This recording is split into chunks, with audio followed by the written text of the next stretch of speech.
नमस्कार, मैं CR news India से अभय सिंह।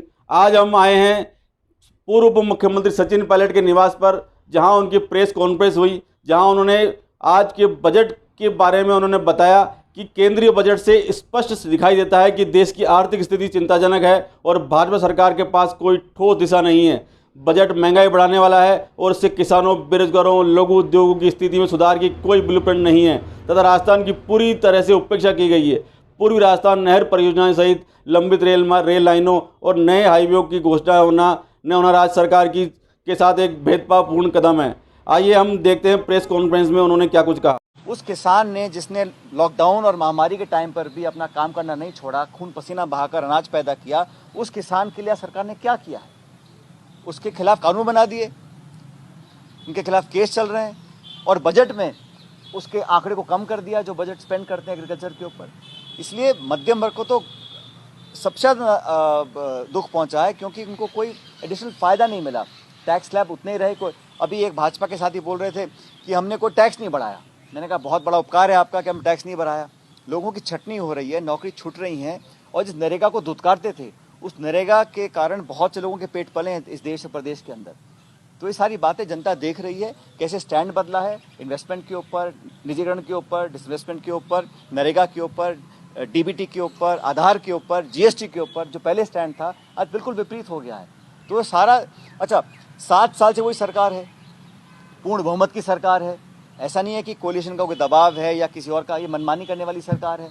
अगर मनमानी करके आप नोटबंदी कर सकते हो, जीएसटी लगा सकते हो, कानून कृषि के पास कर सकते हो, तो मनमानी कर यहाँ पर आप वैक्सीन फ्री करा सकते थे, लोगों के खातों में पैसे डाल सकते थे। लेकिन ऐसा कोई बिग टिकट आइटम इस बजट में नहीं किया गया है, उसकी कोई घोषणा नहीं करी गई है। और सेस के नाम पर आज पेट्रोल, डीजल, रसोई गैस लगातार उनकी कीमत बढ़ रही है। कीमत कम करने का, महंगाई कम करने का कोई इसमें जिक्र नहीं किया गया है। सिर्फ और सिर्फ जो संपत्ति, राष्ट्रीय संपत्तियां हैं, उसको कैसे हम बेचें और पैसा कमाएं। और भाजपा जब विपक्ष में थी तब इसी प्रकार के डिसइन्वेस्टमेंट के खिलाफ पार्लियामेंट के अंदर, पार्लियामेंट के बाहर बहुत हंगामा किया था, और आज पूरा यू टर्न लिया है। जैसे मैंने कहा, जो पीएसयूज हैं, एलआईसी है, इन्वेस्टमेंट की बात, एफडीआई के खिलाफ बीजेपी ने हफ्तों तक पार्लियामेंट चलने नहीं दी, और आज इंश्योरेंस हो, डिफेंस हो, हर जगह आप एफडीआई लाना चाहते हैं। तो कम से कम सरकार को ये स्वीकार करना चाहिए था कि हमने अपना स्टैंड बदला है। आज केंद्र सरकार का बजट सामने आया, और इस कोरोना काल में हम सब उम्मीद करते थे कि बजट हर साल आता है, लेकिन इस साल का बजट विशेष था, क्योंकि कोरोना के बाद ये पहला बजट था, और देशवासी उम्मीद करते थे कि इस बजट में कुछ ऐसी घोषणाएं होंगी जिससे आम आदमी को सीधे तौर पर लाभ मिलेगा।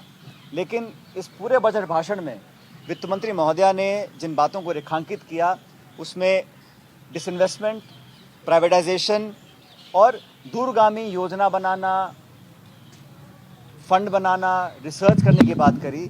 लेकिन मध्यम वर्ग को और गरीब लोगों को, खासकर बेरोजगारों को, कुछ हाथ नहीं लगा।